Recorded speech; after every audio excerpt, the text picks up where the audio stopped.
To create a stop loss on Etrade, start by logging into your Etrade account and navigating to the trading platform.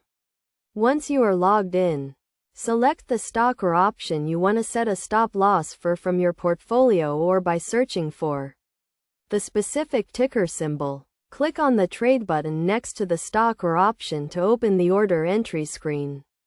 In the order entry screen, select the Sell option and choose the number of shares you want to sell.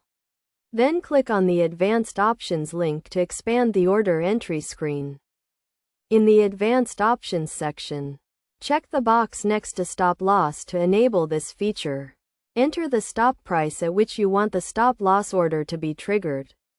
The stop price is the price at which you want to sell your stock if it falls to that level.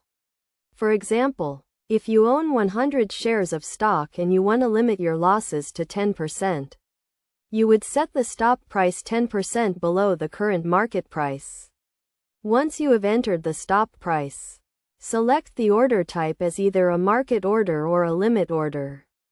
A market order will sell your stock at the next available price, while a limit order will only sell your stock at the specified price or better.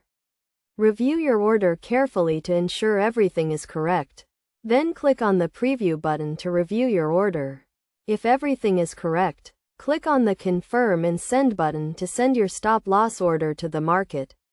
Your stop loss order will be triggered if the stock price falls to the specified stop price, helping to limit your potential losses.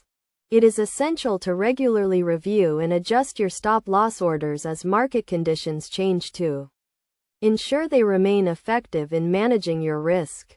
By following these steps and using stop loss orders effectively, you can help protect your investments and achieve your financial goals.